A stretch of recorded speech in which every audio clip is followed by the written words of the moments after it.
Ironisnya, Kementerian Pertahanan Pak Anies menjadi kementerian yang dibobol oleh hacker di 2023.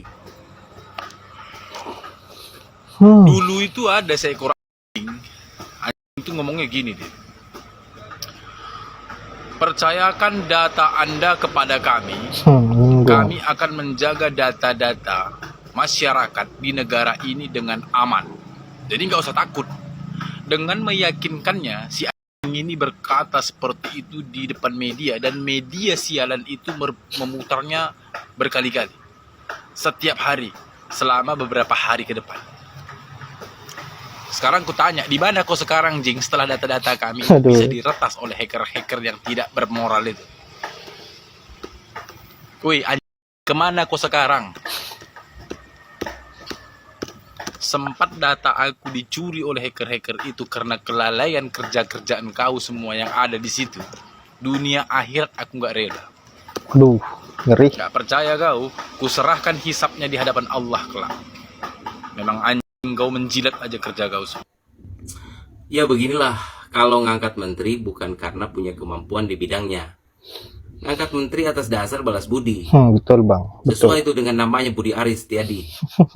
Ini kan dia ketua Projo, lalu diangkat jadi Menkominfo.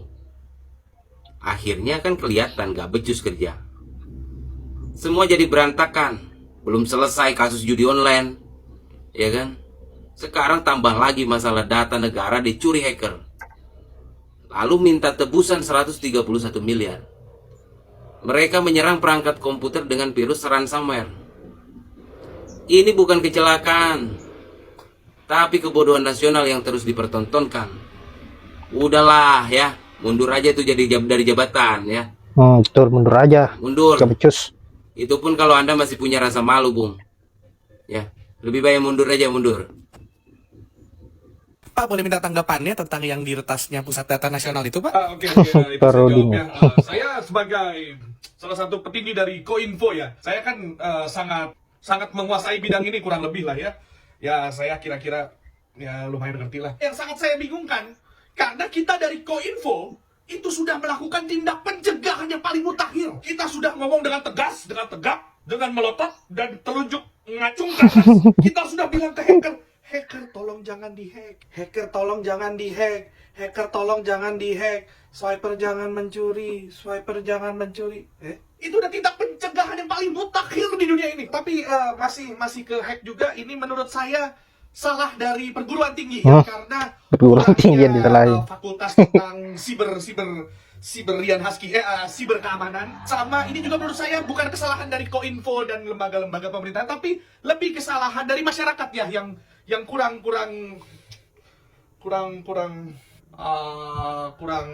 bentar saya cari alasan yang bagus dulu, bentar. Kurang masyarakat yang kurang sensitif urusan data. Ya, kita sistem perekrutannya tuh sudah luar biasa bagus. Anak muda Indonesia ini sangat bagus-bagus sekali.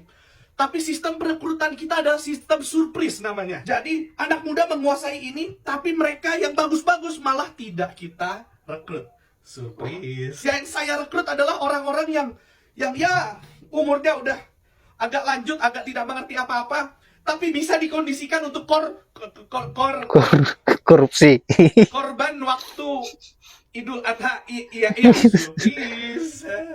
Bagaimana tanggapan Bapak tentang judul, Pak? Iya, judul. Dan juga penipuan-penipuan yang secara online, Pak. Ada yang dari aplikasi, ada yang dari SMS. Itu gimana tanggapannya? Iya. Jadi kita di ini kita sangat mengurusi hal-hal itu. Jadi yang sekarang kita akan lakukan adalah kita akan memblokir aplikasi X. Hah? Bagus Kok ya? malah itu yang diblokir, Pak? Nggak bagus ya, nggak bagus. Oke, kita tidak jadi memblokir aplikasi X karena itu nggak urgent. Tadi saya ngetes doang, ternyata emang pada nggak setuju.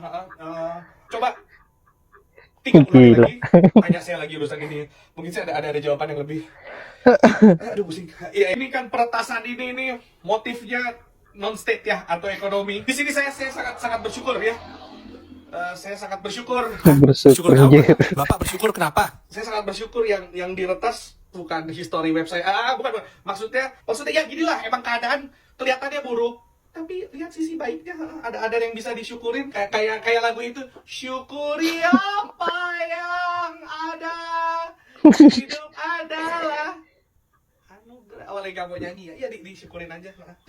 Sama satu lagi, apa tuh? Ya, kabur. Ini pada goblok orang-orang, pusat data kita sampai bocor tuh. Lah elah Pak, itu datanya bukan bocor, tapi datanya saya bikin open source. Lagian kan emang negara kita ekstrovert Pak, terbuka. Orang rahasia negara aja bisa dilihat di bungkus gorengan.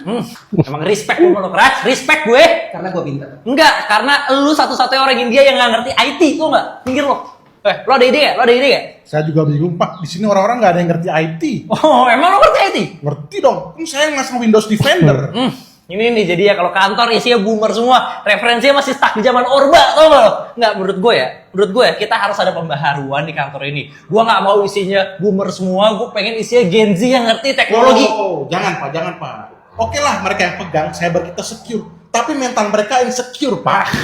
Tapi mau gimana? Kita harus ngamanin pusat data kita biar nggak bocor lagi. Ada ide nggak? Ada ide nggak? Kayaknya kita perlu memperkuat cyber security kita Pak. Aduh, lo ngomongin cyber security, lo job security aja belum tentu dapat di sini. Nggak, lo ada ide lain nggak yang lebih konkret, yang lebih jelas gitu? Gimana kalau kita bikin masyarakat harus kritis Pak? Masyarakat harus kritis.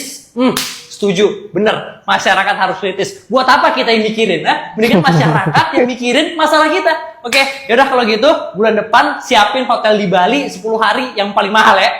Buat ngomongin ini Pak? Enggak, buat gue jalan sama ani-ani gue. Ya, saya kira itulah parodi dari netizen. Saya kira cukup menghibur.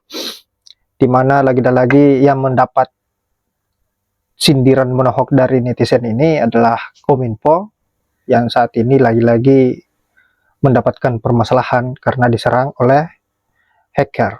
Dan saya sepakat dengan apa yang dikatakan oleh netizen bahwa inilah efek memberikan sebuah mandat kepada orang yang bukan ranahnya, seperti Ari Budi ini yang sebagai ketua Projo, hanya karena persoalan Pak D. Jokowi balas budi terhadap beliau sehingga diberikan jabatan begitu saja, padahal ini sangat penting. Ini menyangkut paut rahasia-rahasia negara kita. Kenapa Pak Jokowi mempercayakan orang-orang yang bobrok, yang bukan ahlinya, yang bukan bidangnya, malah ditaruh di sana?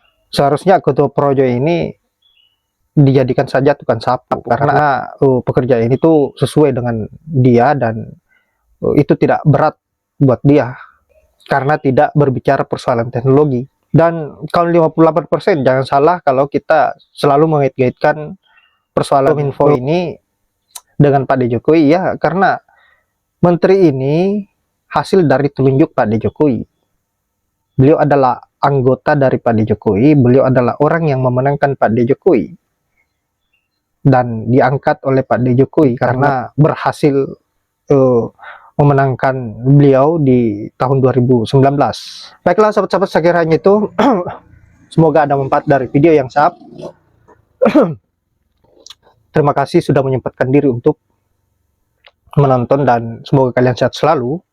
Saya akhiri dengan ucapan wallahul muwaffiq ila aqwamit thoriq. Assalamualaikum warahmatullahi wabarakatuh.